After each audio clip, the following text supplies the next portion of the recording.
Dzień dobry.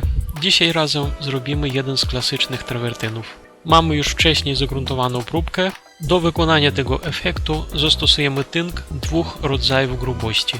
Na pierwszą warstwę dadzimy tynk grubszy o gradacji XL. Na pierwszą warstwę powinniśmy dać tynku i nie za grubo, i nie za mało. Ile dokładnie, tutaj ciężko powiedzieć, ponieważ wszystko zależy od właściwości tynku. Ale jeśli dadzimy tynku za mało, to nam nie wyjdzie struktura. Natomiast jeśli dadzimy tynku za dużo, to ta ilość tynku też już zacznie nam przeszkadzać.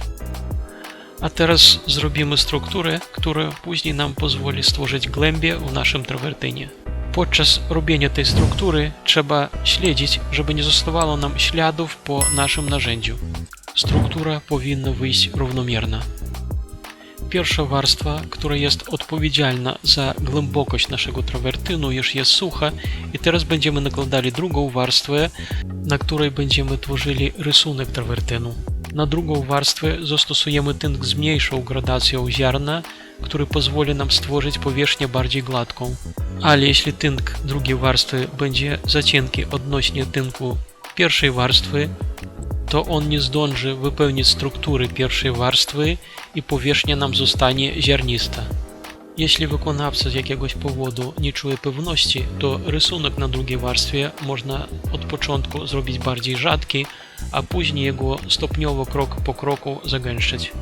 A teraz za pomocą pacy plastikowej ujednolicimy powierzchnię i przygładzimy o tyle, o ile pozwoli nam wilgotność materiału.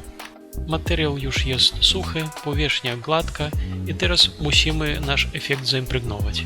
Impregnować będziemy za pomocą wosku. Wosk zwykle nakładam albo za pomocą futerka do polerowania, albo miękką szmatką. Na takie efekty nigdy nie nakładam wosku pacą, ponieważ we wżerach zostają nadmiary wosku i z czasem ten wosk będzie wyglądał brzydko. Trzeba śledzić, żeby nigdzie na powierzchni nie zostało nam nadmiaru wosku. Przed polerowaniem wosk powinien bardzo dobrze wyschnąć. Na nie do końca wyschniętym wosku po polerowaniu mogą zostać tłuste smugi.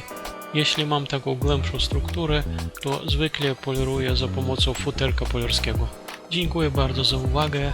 Dziękuję za polubienie tego filmiku, za udostępnienie tego filmiku. Zapraszam do subskrypcji mojego kanału. Proszę napisać, jaki efekt Państwa by interesował, żebyśmy jego razem tutaj wykonali. I do zobaczenia, do nowych filmików.